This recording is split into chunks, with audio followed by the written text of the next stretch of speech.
vieram aqui participar conosco, obedecendo assim os critérios e o que as autoridades nos permitem fazer. Estamos aqui hoje para quem está em casa com alguns irmãos que nos acompanham.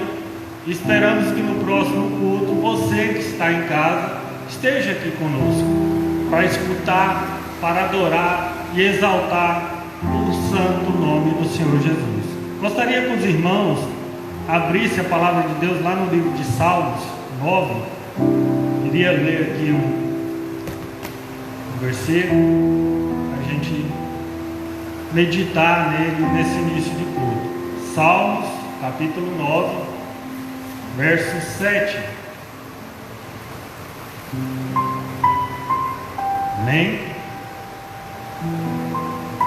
A palavra de Deus diz aqui no livro de Salmos, capítulo 9, verso 7: mas o Senhor está assentado perpetuamente, já preparou o seu tribunal para julgar, ele mesmo julgará o mundo com justiça, julgará os povos com retidão.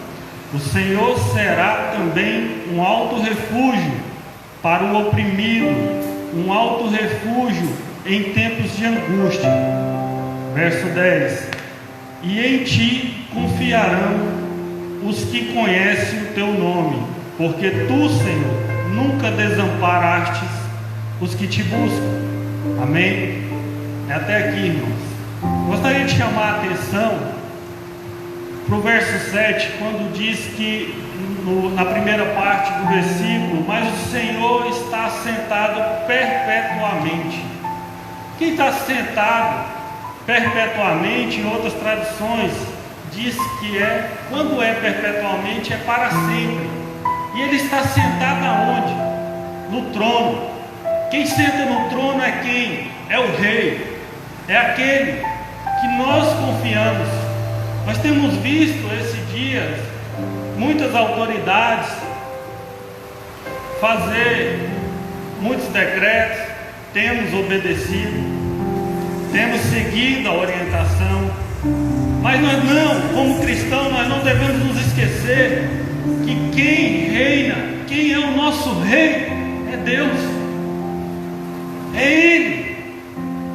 Ele que nos ampara nos momentos difíceis, e também é Ele que julgará cada atitude nossa.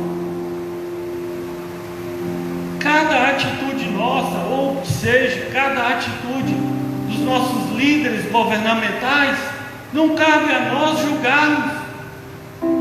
A palavra de Deus, o salmista diz que Ele está sentado no trono perpetuamente, está pronto para julgar. Então não cabe a nós julgarmos. E o verso 8 diz: Ele mesmo julgará o mundo com justiça, julgará os povos com retidão. Então quem vai julgar com justiça e retidão é Ele. Assim Ele fará conosco. E o verso 9: o Senhor será também um alto refúgio para o oprimido, um alto refúgio em tempo de angústia. Creio que assim como eu mesmo, vários irmãos em alguns momentos dessa pandemia se angustiou com certas notícias, com certas coisas que aconteceram. Mas a palavra, o salmista diz que é o Senhor que é o refúgio, até no momento de angústia. E tudo que tem acontecido tem a permissão do Senhor, porque nada aqui na terra acontece sem a permissão dele. E o verso 10, quero para encerrar essa minha abertura: em ti confiarão os que conhecem o teu nome, porque tu, Senhor, nunca desamparaste os que te buscam. Se nós conhecemos o nome de Deus, se nós sabemos quem é o nosso Deus, por que às vezes nos angustiamos. O salmista diz que Ele não nos desamparará. É Ele que nos ampara. Se nós conhecemos o nome, conhecemos o Deus que nós servimos, temos que confiar e buscá-lo. Como diz aqui no verso 10: nunca desampara os que te buscam. Se nós estivermos buscando Ele todos os dias, tenha certeza que nunca estaremos desamparados. Gostaria de pedir aos irmãos que estão aqui que ficassem de pé. Vamos orar, vamos buscar a Deus nessa noite. E os irmãos que estão em casa, que estejam nos assistindo, que seja agora pelo Instagram, pelo Facebook ou posteriormente pelo YouTube, incline a sua cabeça. Vamos orar, vamos dedicar um tempo de oração a Deus e buscar o Senhor, o nosso Rei que reina perpetuamente. Amém? Vamos fechar os nossos olhos. Pai querido, Deus amado, Rei meu, Rei nosso, Deus supremo que reina sobre a terra e os céus.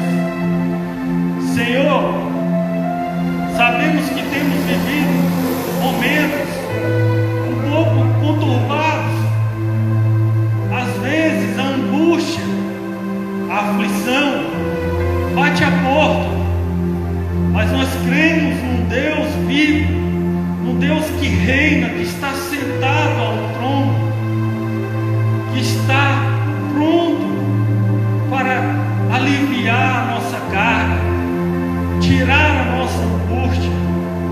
Senhor, eu te peço nessa noite que o Senhor visita cada família que saiu da sua casa nessa noite com o propósito de vir a este templo te adorar. Assim também como eu te peço para abençoar, visitar cada família que esteja nos assistindo, que esteja orando, que esteja acompanhando esse culto, seja agora online ou seja posteriormente. Que o Senhor possa visitar, que os teus anjos possam adentrar. A tua palavra diz que o Senhor dará ordem aos anjos ao nosso respeito. Por isso eu intercedo, eu te peço nessa noite, dê ordem aos teus anjos em favor do teu povo, em favor do povo que tem te buscado, que tem orado, que tem crido no Deus que o Senhor é, no Deus que o Senhor representa para nós. Que o Senhor possa dar ordem a esses anjos. O Senhor conhece o coração de cada irmão que está nos assistindo, de cada irmão que está aqui no templo nesse momento. O Senhor sabe do anseio de cada um. O Senhor sabe das necessidades de cada um. Por isso eu te peço, Pai, nessa noite, visita cada vida, cada lar, de cada irmão, ó Pai, que esteja ouvindo esta palavra. Que o Senhor possa, ó Pai, derramar o teu sangue, que o Senhor possa cumprir cada família, ó Pai, que o Senhor possa abençoar e suprir todas as necessidades do teu povo, e que o Senhor possa, ó Pai, nos livrar dessa pandemia, Senhor, porque a tua palavra diz que onde estiver 2 ou 3 em teu nome, orar, o Senhor virá do céu e sarará a terra. Sara, meu Pai, o Brasil, sara o Pará, sara Santana do Araguaia dessa pandemia, ó Pai, desta pandemia que está à porta e tenta assolar vidas, ó Pai. Vem com a tua provisão, ó Pai, nos livra o mundo, ó Pai, pandemia e que o teu povo possa enxergar e ver as maravilhas que o Senhor fará para nos livrarmos desta pandemia. Eu te agradeço nessa noite por mais essa oportunidade de estar aqui para levar a tua palavra, te adorar e exaltar o teu santo nome. Em nome de Jesus. Amém. Aleluia. Ainda com seus olhos fechados, nessa noite, abra seu coração. Peça para Ele e fala: Pai, vem me tocar nessa noite. Diga: Pai, eu quero sentir o teu toque. Peça para Ele: Pai, vem, ministra no meu coração nessa noite. Diga para Ele o quanto você necessita dEle, o quanto a sua alma anseia por Ele. Agradeça a Ele por estar aqui nessa noite. Ele escolheu essa noite para você. Ele marcou um encontro contigo. Ele marcou um encontro com você aqui nessa noite. Oh, exalte o nome dEle. Adore a Ele. Diga: Pai, obrigado, Pai. Obrigado pelo teu imenso amor. Obrigado pela tua fidelidade. Obrigado pela tua proteção. Obrigado, Senhor, porque até aqui o Senhor tem nos sustentado. Adore a Ele, abra os seus lábios nessa noite e fale com Ele. Nós declaramos que há liberdade para o Espírito Santo fluir. Mas abra o seu coração. Abra o seu coração em nome de Jesus. Pai, vem, Tu és bem-vindo neste lugar. Tu és bem-vindo aqui, Papai. Oh, Senhor, faça o que o Senhor quiser. Quebra protocolo, Senhor. Muda as coisas de lugar, Papai. Mas nós queremos nessa noite te oferecer o nosso melhor. Vem, toma o teu lugar, Espírito Santo. Toma o teu lugar em cada coração. Toma o teu lugar em cada coração daqueles que estão nos assistindo. Toma o teu lugar, Papai. Oh, Espírito Santo, toca, nos toca, toca. Vem com teu fogo, vem. Oh.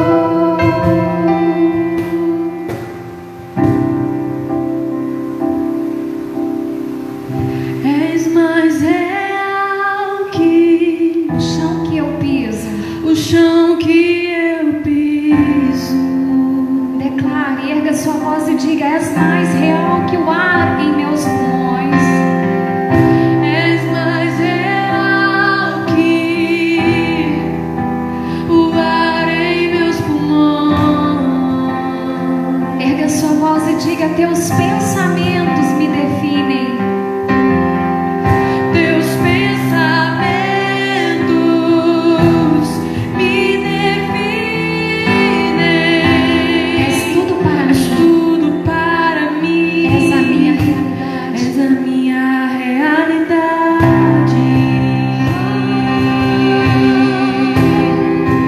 És a minha realidade. Erga suas mãos para o alto e declare:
Espírito Santo de Deus, diga isso, és a minha realidade. És a minha realidade.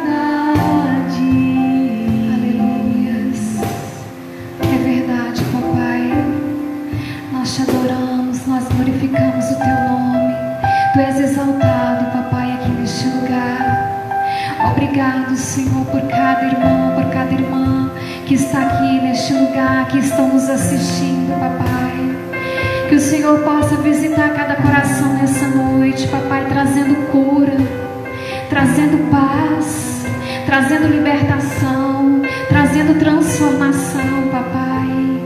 Papai, esta alma, meu Deus, ela clama por ti nessa noite.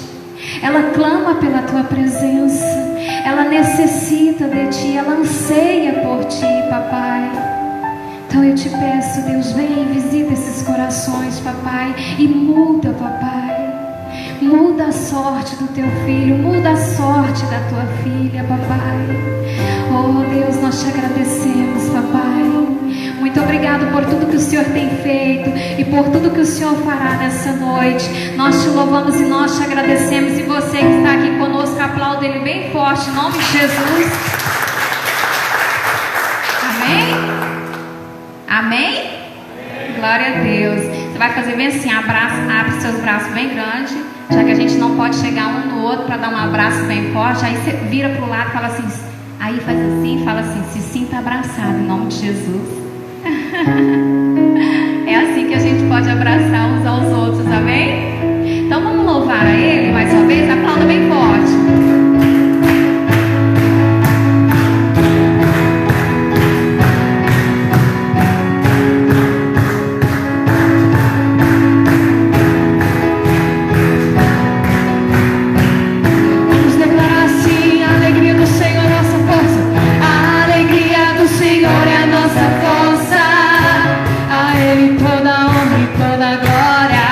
Todo domínio e majestade pertencem a Ele para sempre. Amém. Diga mais forte. A alegria do Senhor é a nossa força. A Ele toda honra e toda glória. Todo domínio e majestade pertencem a Ele para sempre. Amém. Celebre ao Rei, celebre ao Rei, exalte ao Rei, louva o Seu com sua adoração. Celebre ao Rei, exalte ao Rei, adore ao Senhor. Celebre ao Rei, exalte ao Rei, louva o Seu com sua adoração. Celebre ao Rei, exalte ao Rei, se necessário for, tira o pé do chão.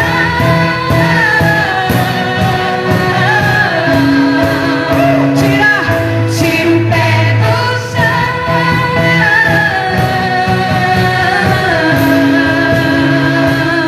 Tira o pé do chão. Aplauda Ele bem forte em nome de Jesus. Podeis assentar no seu lugar. E agora nesse momento vamos preparar o nosso coração para receber a palavra de Deus, amém? Então abra o seu coração nessa noite, porque o seu coração é terra fértil, amém? Feche os seus olhos mais uma vez e curve a sua cabeça.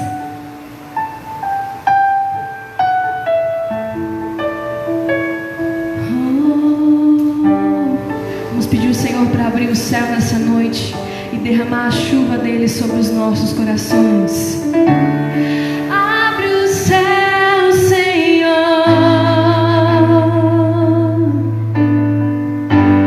deixa a chuva descer. A terra seca está aqui. A terra seca sou eu.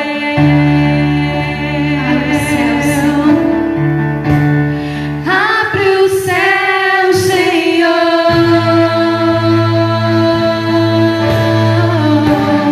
Deixa a chuva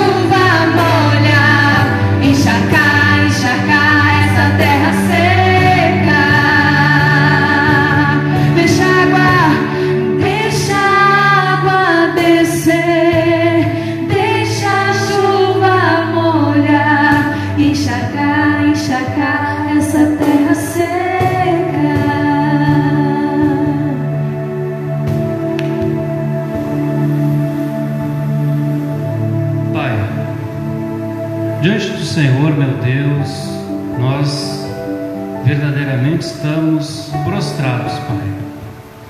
Necessitamos, meu Deus, da Tua palavra, necessitamos, meu Deus, da Tua graça sobre a nossa vida. Meu Deus, a nossa dependência, Pai, do Senhor é total. Meu Deus, uma coisa nós temos visto e aprendido nesses dias, é que verdadeiramente, meu Deus, só podemos fazer alguma coisa se o Senhor estiver presente. Nossa vida humana é frágil, Pai. Somos pessoas frágeis, mas com a ajuda do Teu Espírito, meu Deus, nós verdadeiramente podemos grandes coisas. Pedimos, meu Deus, para o Senhor nos revelar a Tua vontade através da Tua palavra. É o que te pedimos e te agradecemos, meu Deus, em nome de Jesus. Amém? Graças a Deus. Boa noite, queridos irmãos. Graça e paz seja sobre a vida de vocês. Aos poucos nós já estamos voltando ao normal, já estamos voltando à nossa normalidade, né? E eu creio que daqui para frente vai ser assim, claro, com algumas normas que nós devemos seguir, como o uso de máscara, por exemplo, né? E o afastamento das cadeiras, mas creio também que isso não vai ser por muito tempo. E voltemos, né, irmãos? Voltemos à nossa normalidade e vamos superar tudo, sim, em nome de Jesus. Nós vamos meditar hoje numa palavra, irmãos, e abra junto comigo em Tiago, apóstolo Tiago, livro de Tiago, perdão, capítulo 5, o livro de Tiago, capítulo 5, versículo 14 em diante. Amém?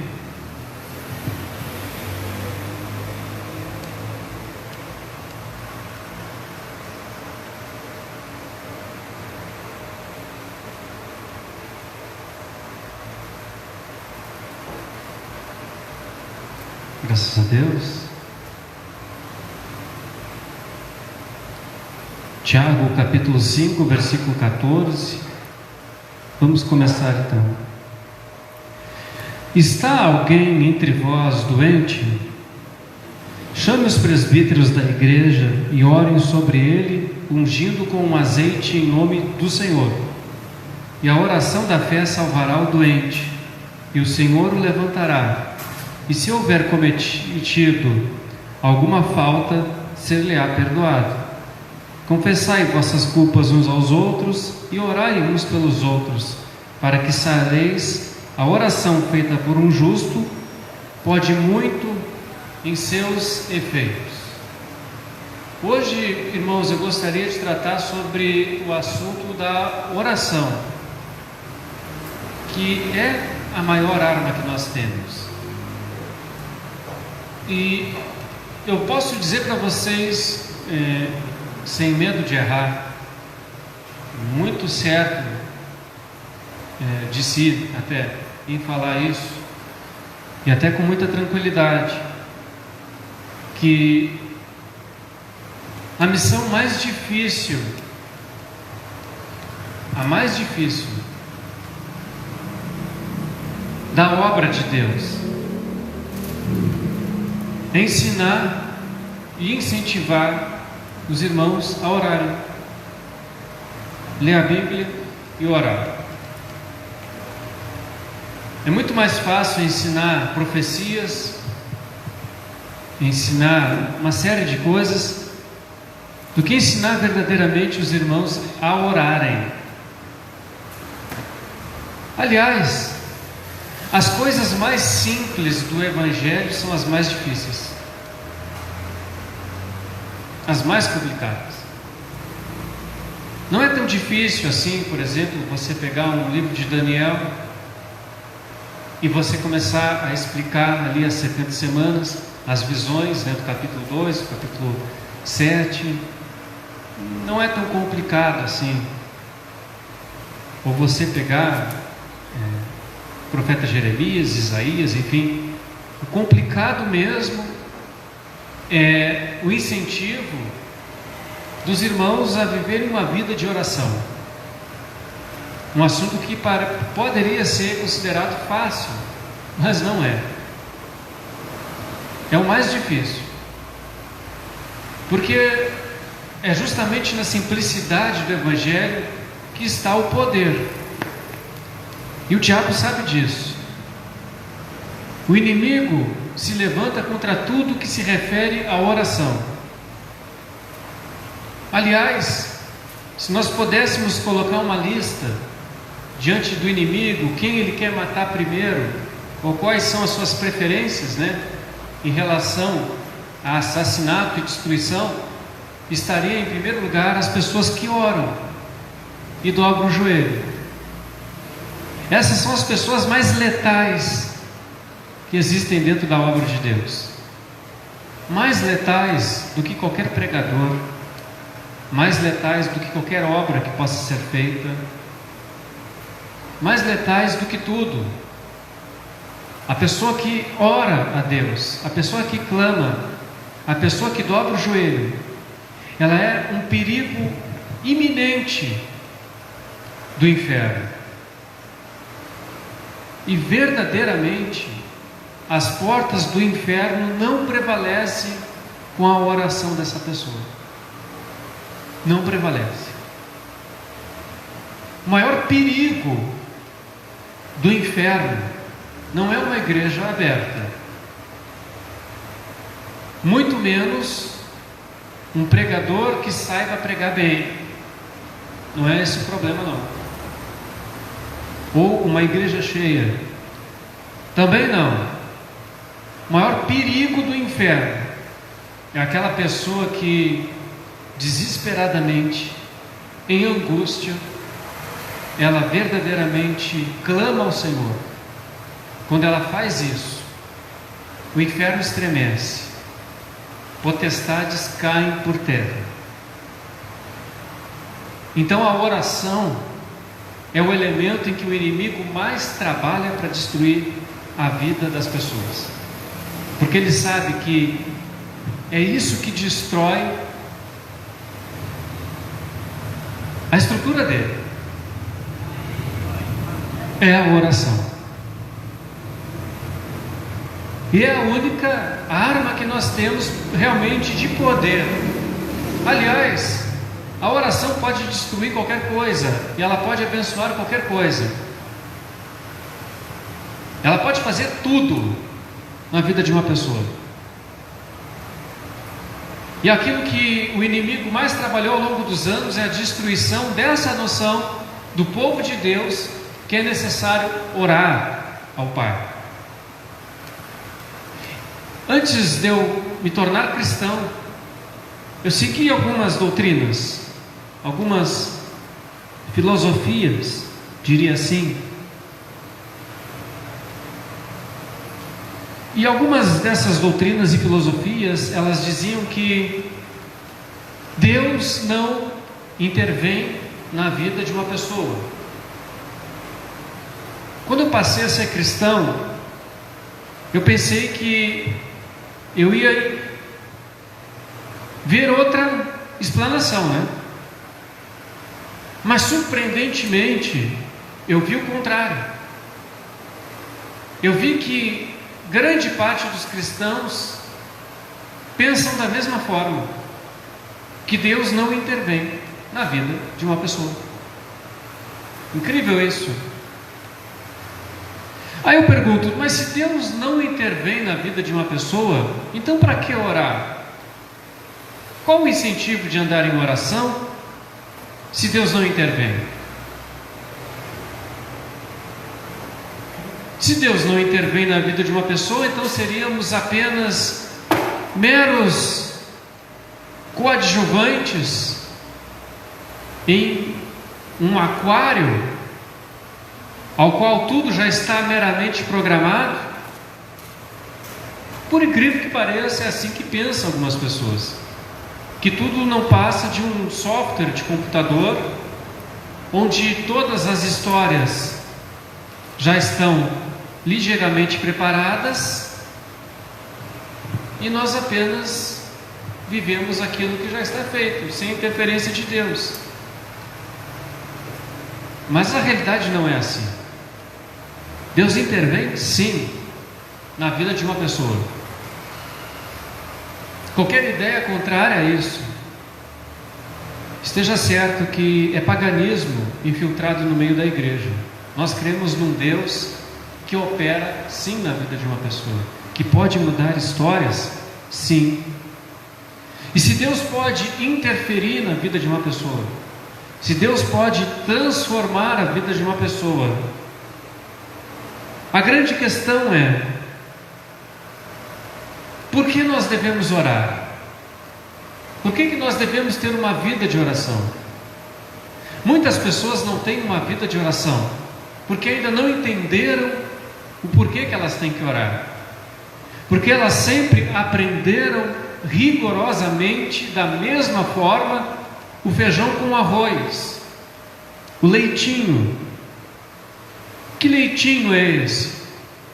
Que feijãozinho com arroz é esse que o povo tem aprendido?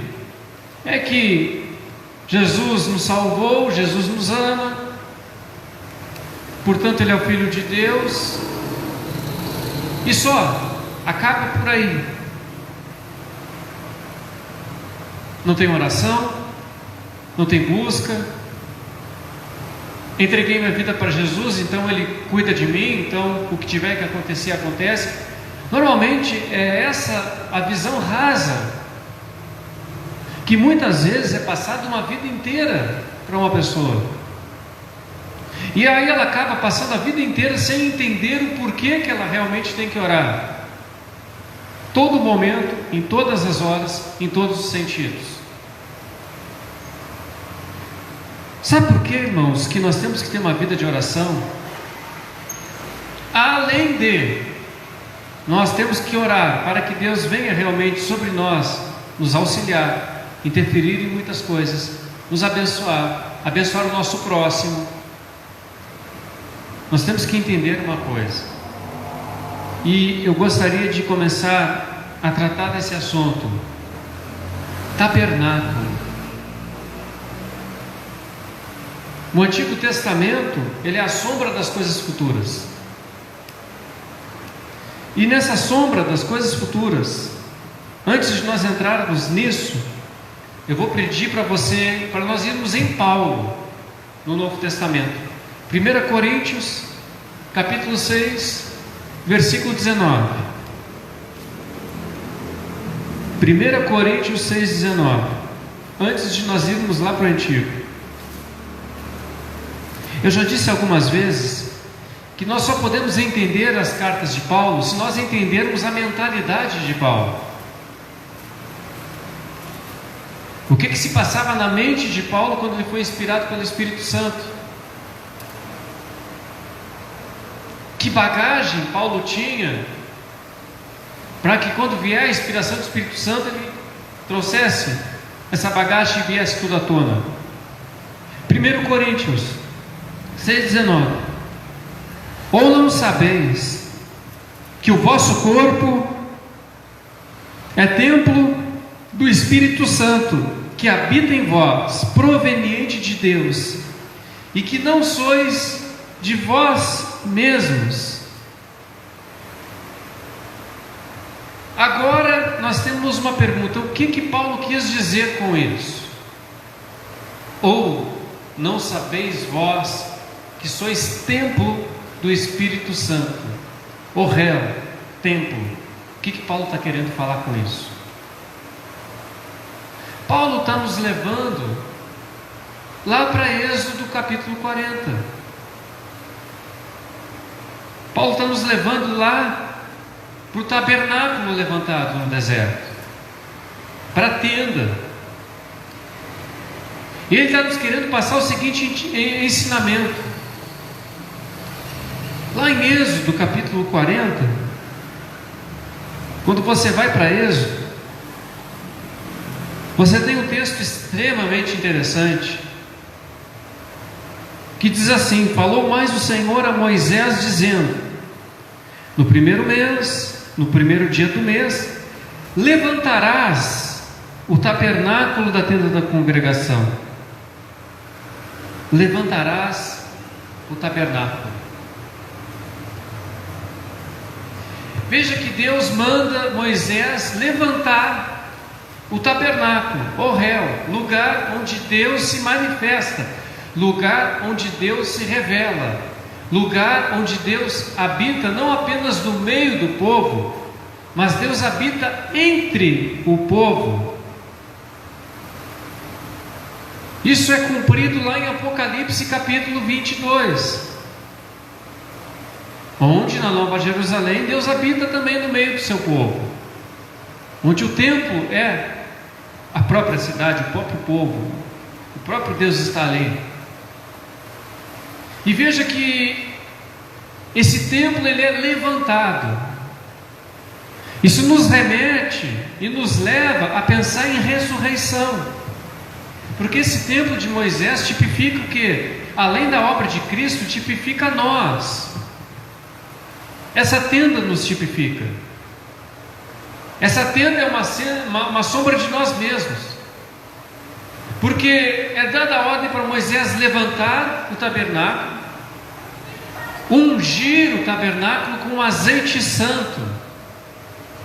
Antes de qualquer obra ser feita no tabernáculo, era necessário ungir tanto a parte externa do tabernáculo quanto a parte interna com azeite santo, fazendo uma clara alusão ao Espírito Santo. Assim como aquele tabernáculo no deserto foi levantado, com a ressurreição de Cristo, nós também somos levantados como templo do Espírito Santo.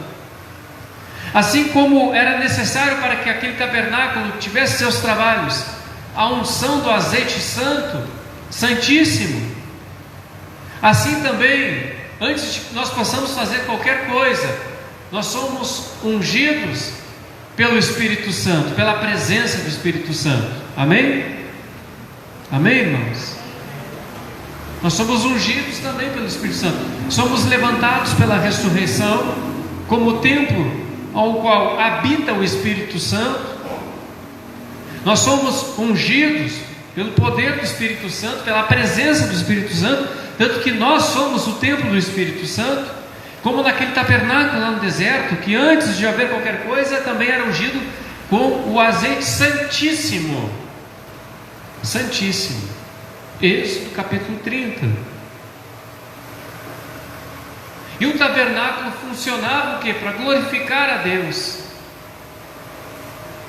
Dentro da tenda do tabernáculo era queimado o incenso, no incensário, que representa o quê? As orações. Tabernáculo é lugar de oração.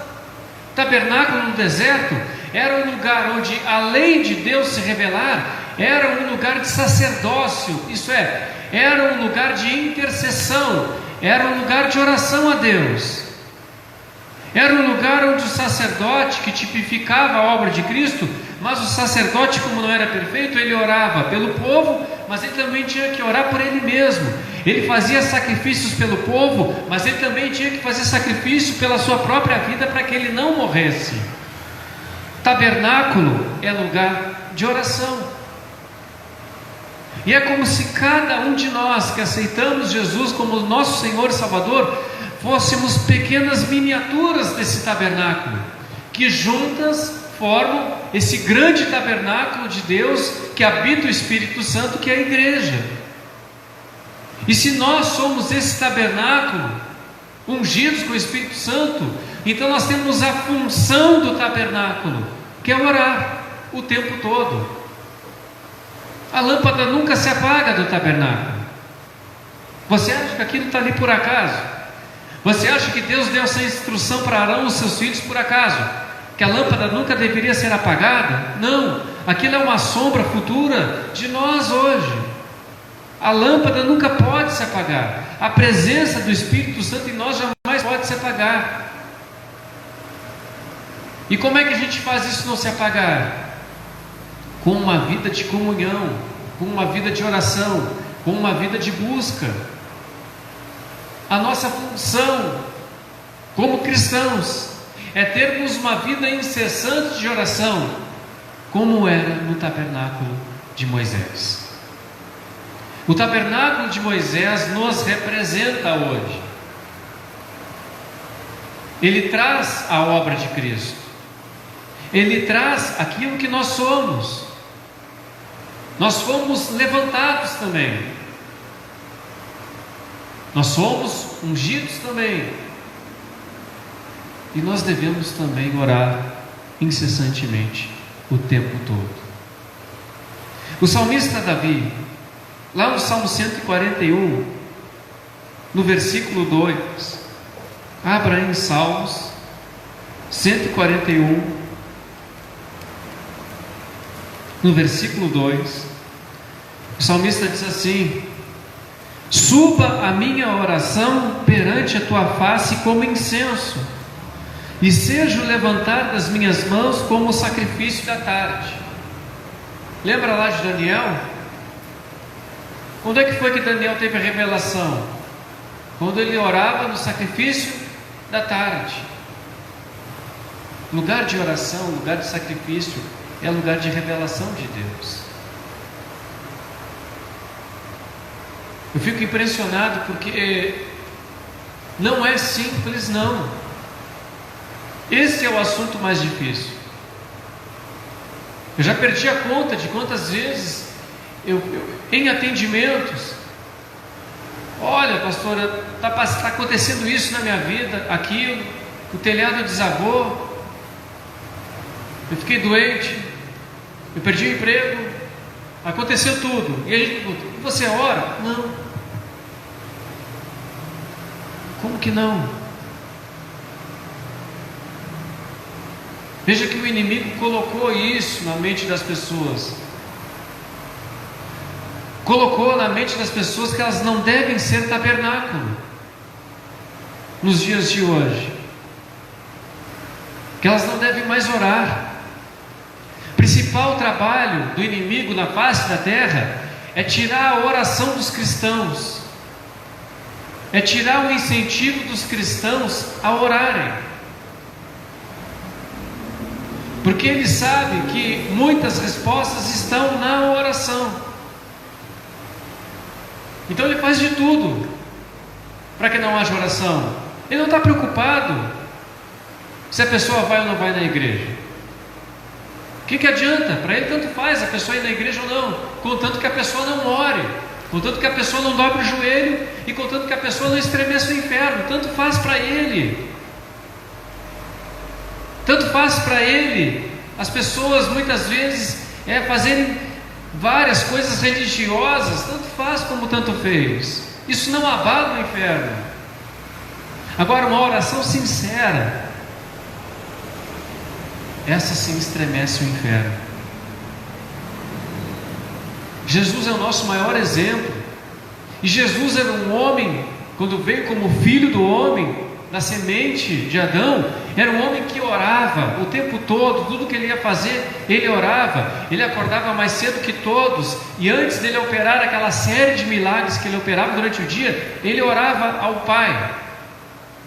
Quando antes de ser preso, ele estava o quê? Orando ao Pai. Ele orava o tempo todo. Ele estremecia o inferno o tempo todo.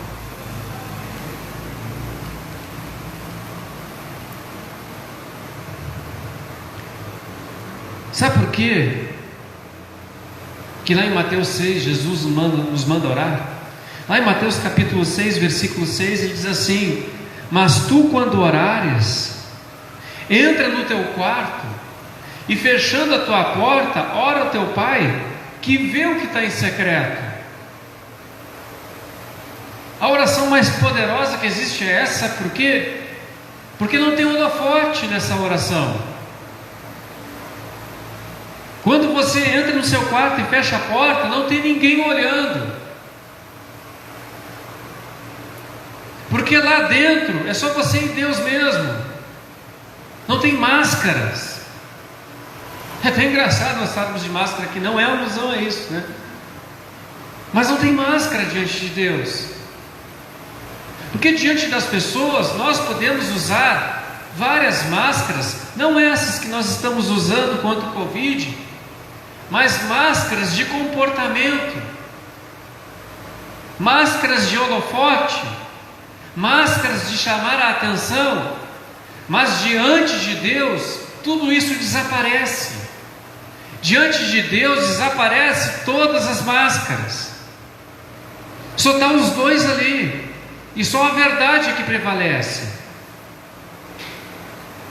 É só isso que prevalece, mais nada. E ali diante do Pai, tudo é exposto. Não existe glamour ali. Só existe a presença de Deus. Ali na face, na frente do Pai, é só aqueles que verdadeiramente estão ali, em verdade. Ali na presença do Pai, muitos não se desdobram em línguas quando estão na frente dos outros.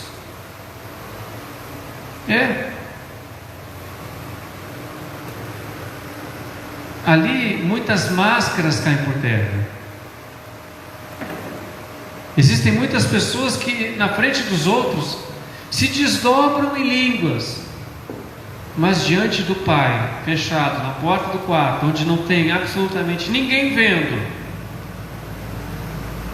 o silêncio impera. Porque diante do Pai, até a espiritualidade forçada cai por terra.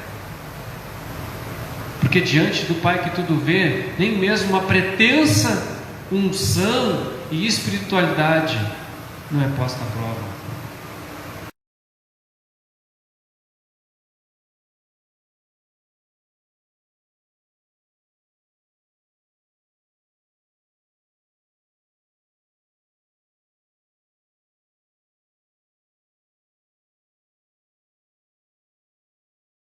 Por isso que nós somos pobres diante de Deus. Salmo 34, versículo 6.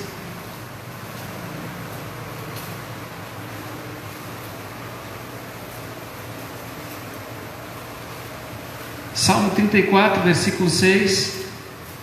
Davi diz assim: clamou este pobre, e o Senhor ouviu, e salvou de todas as suas angústias. Diante de Deus, nós perdemos a nossa noção de quem pretensamente nós podemos ser. Porque diante de Deus, um soberbo não consegue ser diante dele. Diante de Deus, quem quer ser alguma coisa não consegue ser. E quando só é nós e o Pai, ali aparece a nossa pobreza diante de Deus. Ali aparece quem verdadeiramente nós somos diante dele. E Davi sabia disso. E Davi dizia: olha, o Senhor ouviu um pobre. Diante do Senhor, eu sou um pobre. Diante dos outros eu posso parecer o rei Davi, que nunca perdeu uma batalha. Mas diante de ti, o que eu sou? Pobre, fraco e miserável. E aí é que nós alcançamos a misericórdia. Porque quando nós nos desarmamos, e o lugar secreto é isso. Por isso que Jesus dá essa importância, ênfase à oração no oculto com Deus. Porque no oculto com Deus, todas as armas são jogadas no lixo. A roupa é retirada, e a única coisa que resta é aquilo que verdadeiramente nós somos e a misericórdia do Pai. Porque quando reconhecemos verdadeiramente quem nós somos, quando clamamos a Deus em angústia e desespero, Deus ouve orações. Eu gosto muito de uma frase de um pastor famoso, que ele diz assim: Deus não responde orações, Deus responde orações desesperadas. Eu compreendi o que ele quis dizer. Muita gente não compreende, mas eu compreendi.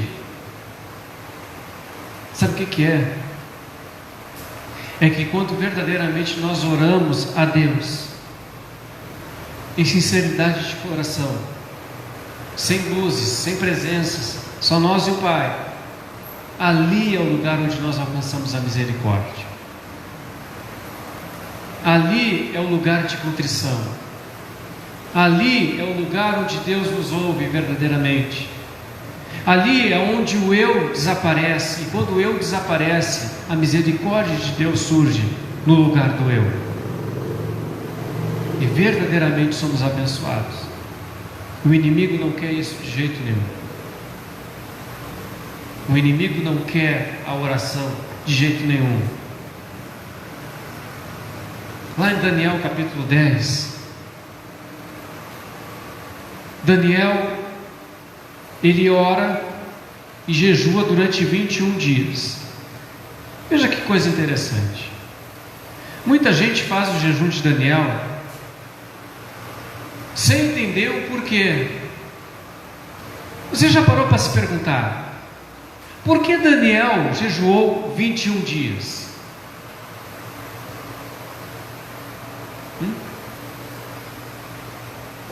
Por que durou 21 dias o jejum de Daniel? Veja que Daniel, ele narra que durante 3 semanas inteiras ele não comeu nada desejável e se entristeceu.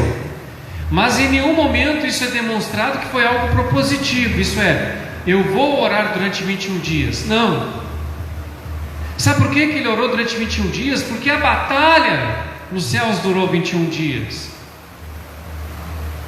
Quando o anjo Gabriel vem até Daniel no capítulo 10, ele explica, ele diz: olha, desde o primeiro dia que tu começou a orar, a resposta já veio. Mas o inimigo, o príncipe da Pérsia, que era o próprio diabo, se levantou contra essa oração, e eu tive que chamar reforço do arcanjo Miguel, e oramos durante 21 dias houve batalha no céu. Sabe o que isso significa? Se a batalha tivesse durado 40 dias, Daniel teria ficado 40 dias. Se a batalha tivesse durado 60 dias, seria 60 dias de oração de Daniel. Se tivesse durado 2 meses, seria 2 meses. Se a batalha só tivesse durado 3 dias, seria apenas 3 dias de oração de Daniel.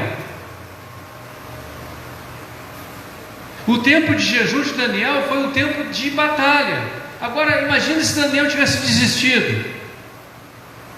Isso traz uma grande lição para nós. Às vezes nós começamos a orar e o céu começa a se mexer através da oração, mas nós murchamos, achamos que não está surgindo efeito nenhum e paramos de orar. E o arcanjo Gabriel deixa bem claro isso. Foi a oração de Daniel que levantou essa batalha no céu. Era quando Daniel estava entristecido em oração, é que a guerra se mexia ali.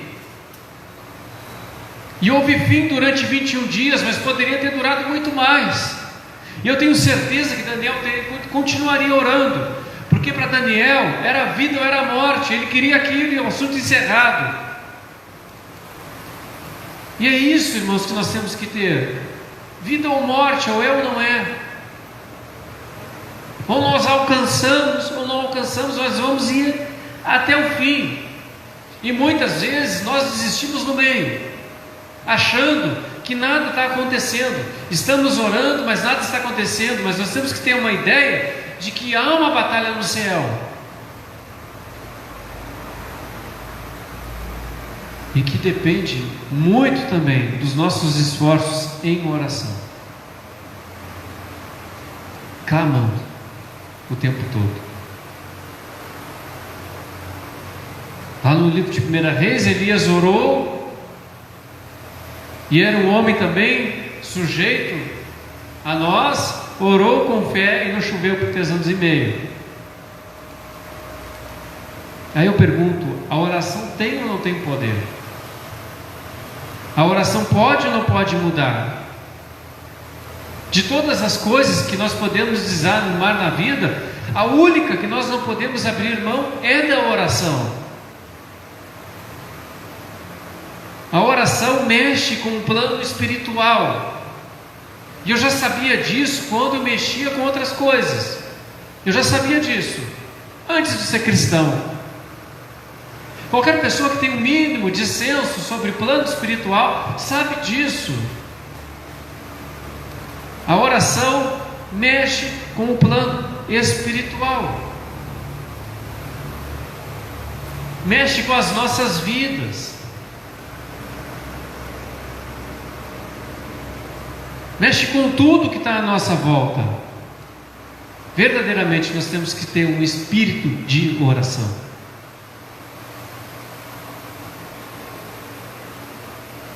E a vida de uma pessoa reflete, e muito, a vida de oração que ela tem. E muito. Oração traz comunhão. Oração traz intimidade. Oração traz força.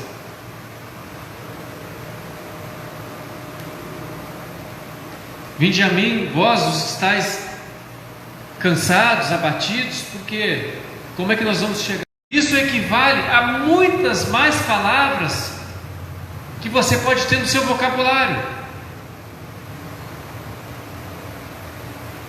Se fosse assim, só os intelectuais poderiam orar a Deus. Mas não.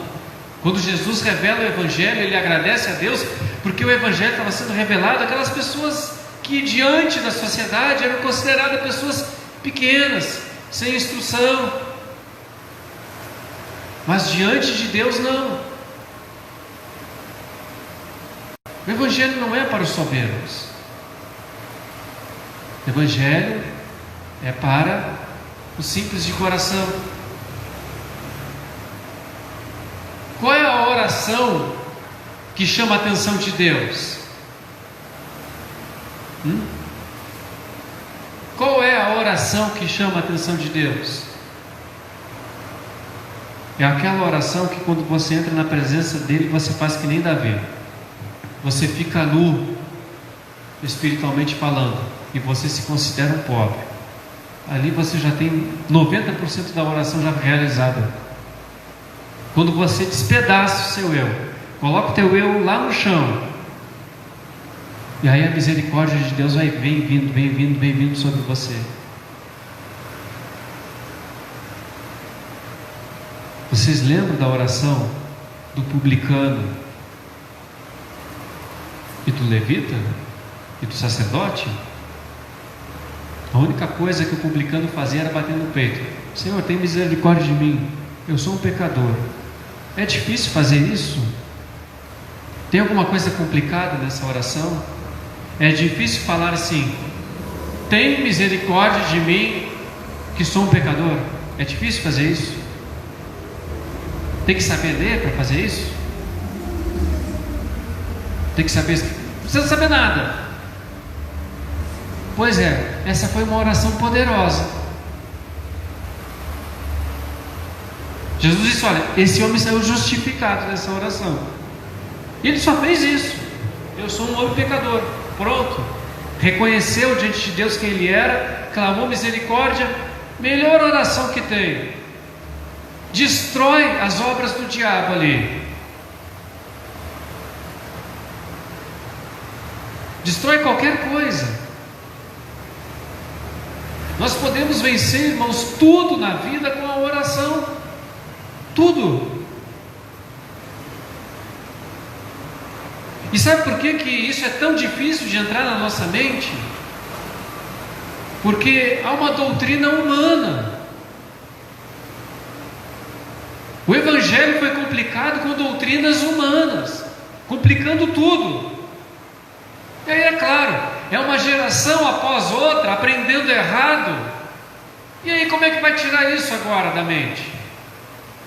Como é que vai tirar da mente que é descomplicado a coisa? Leva-se um grande tempo para isso. É por isso que eu falo, a obra mais difícil hoje de um pastor é ensinar o povo a orar e a ler a Bíblia. Porque você ensinou tanta coisa sem sentido e realmente aquilo que é o essencial foi deixado para trás. Ore, mesmo sem saber direito o que dizer, ore, busque, clame a Deus. Isso é maior. Isso aqui que eu estou dizendo, irmãos, é mais importante do que qualquer pregação de escatologia que eu possa dar aqui, qualquer explicação profética que eu possa dar aqui. Isso é o mais importante. As outras coisas são importantes também, mas dizer para vocês orarem é a coisa mais importante da minha vida, como obreiro da casa do Senhor, como sacerdote da casa do Senhor. Orem, leiam a Bíblia, tenham uma vida de meditação na palavra, façam isso. Praticamente 70% dos problemas de vocês pode estar certo, porque às vezes Deus quer nos capacitar para vencermos problemas. Nós aprendemos que se estamos com um problema, vamos orar e Deus vai resolver. Não é verdade? Ou é blasfêmia isso que eu estou dizendo, heresia? Não, né? Vamos orar, Deus vai resolver. Pastor, estou com um problema, vamos orar, Deus vai resolver. Tudo é isso, né? Vamos orar, Deus vai resolver. Não, às vezes nós oramos e o resultado da oração é Deus nos capacitar para resolver um problema. Ele nos dá estratégia, nos unge, nos capacita, nos faz enxergar coisas que às vezes o desespero não deixa. Você se lembra lá de Ana, lá no primeiro livro de Samuel? Lembra? Ela estava desesperada. E ali era orando, mas aí o que o profeta falou para ela? O profeta esclareceu muita coisa na mente dela. Ela disse: olha, vai para casa, o Deus de Israel seja contigo. Aquilo ali é tremendo, irmãos. Naquela o profeta Eli deu de 10. Aquilo ali ele estraçalhou com aquilo. Melhor momento dele como profeta, como sacerdote. Por quê? Porque através daquela palavra ela entendeu. Deus capacitou ela. Ela saiu dali justificada pela fé. E pouco tempo depois veio Samuel. Houve a capacitação. E às vezes Deus quer, através da oração, tirar o desespero onde muitos se encontram. Porque eu vou dizer uma coisa: às vezes a mente, ela é um negócio complicado. Uma pessoa desesperada não pensa direito. O desespero faz com que a gente não pense direito. Às vezes a solução está ali na nossa frente e a gente não consegue enxergar pelo desespero. Mas aí nós oramos a Deus, Deus nos acalma e aí nós enxergamos ali. Lembra lá de Gênesis? Lembra lá da escrava de Abraão? Chorando, desesperada lá no meio do deserto, o filho mais de canto, pronto para morrer. O que aconteceu ali? O que Deus falou para ela? Através do anjo. Sara, ali ó, Agar, olha ó, olha na tua frente ali ó. A solução estava ali ó, pertinho, na frente dela.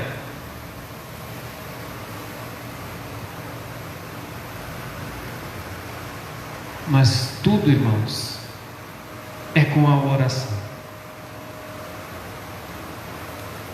Quantas vezes você ora por dia?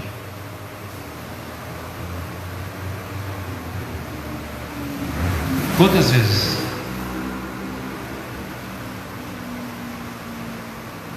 Amém? Nós somos tabernáculo de Deus. Você é o templo do Espírito Santo.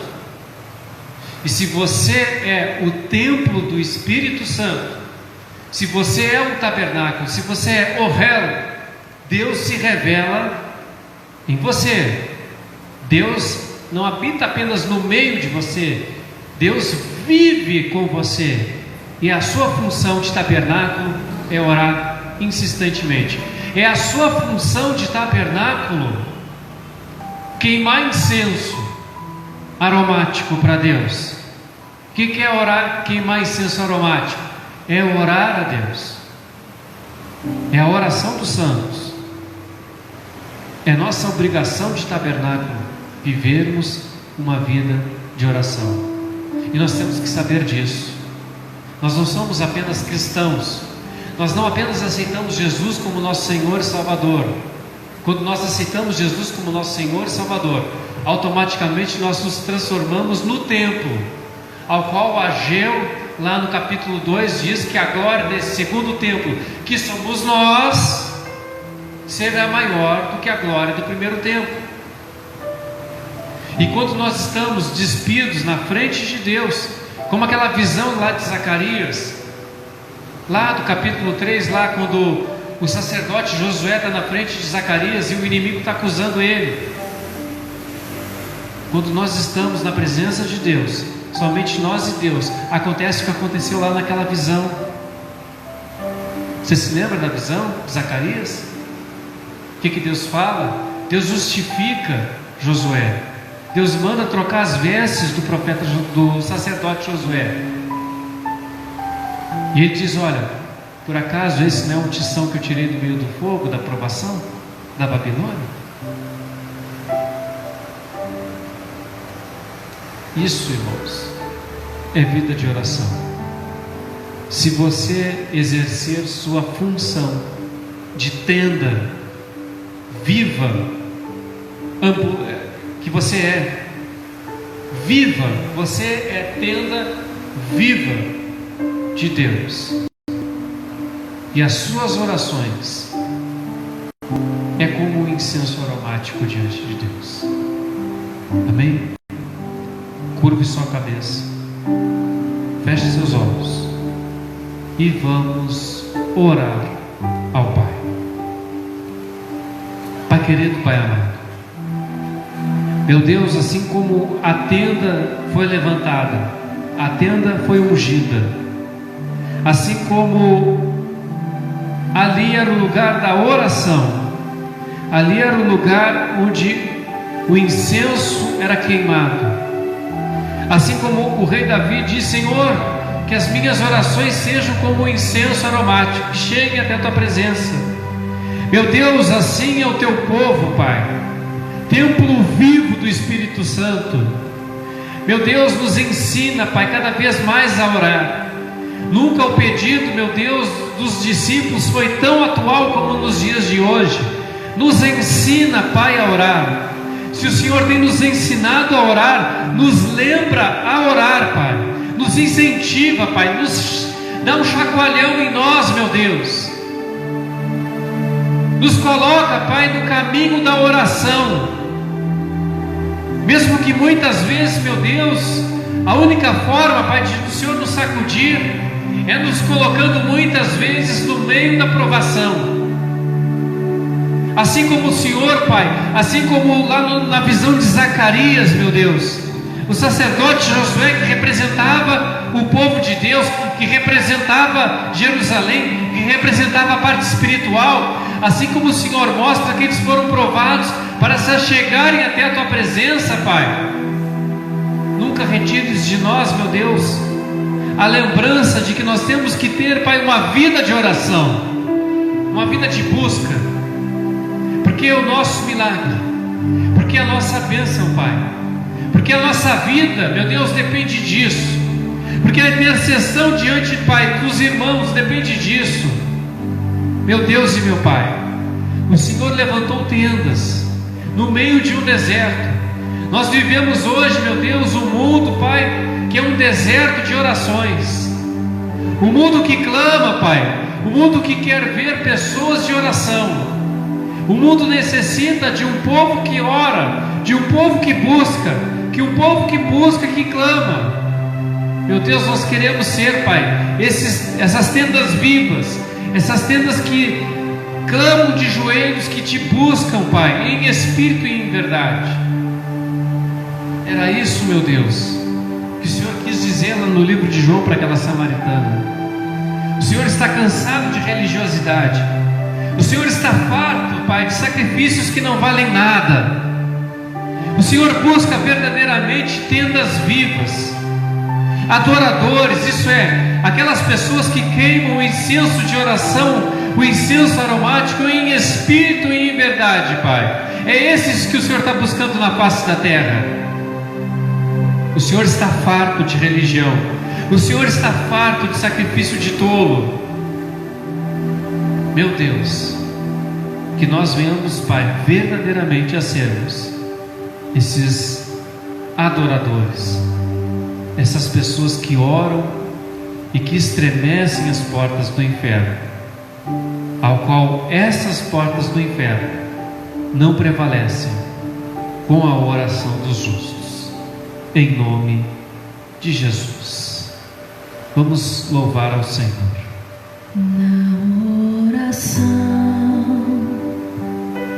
encontro calma, na oração encontro paz. Orar a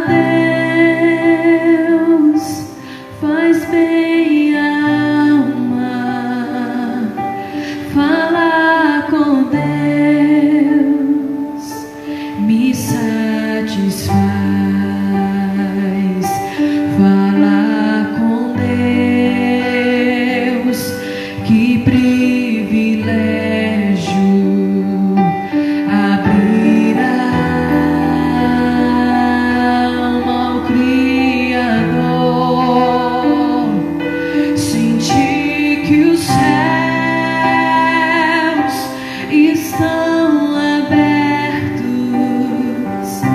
e ouvir a voz do Salvador.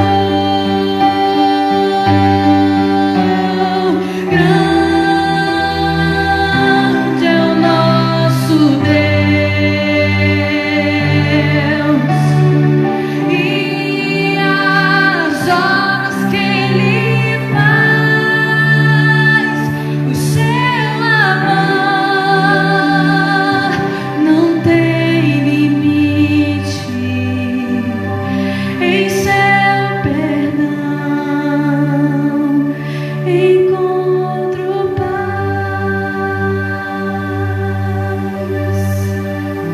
Sim, meu Deus, maravilhoso Pai, meu Deus, na Tua presença, Pai, é o lugar certo, meu Deus, onde nós encontramos tudo, Pai, tudo que precisamos. Meu Deus, que o Senhor sempre possa, Pai, nos colocar no caminho da oração. É o que nós te pedimos e te agradecemos, em nome de Jesus. Amém? Graças a Deus, irmãos, que verdadeiramente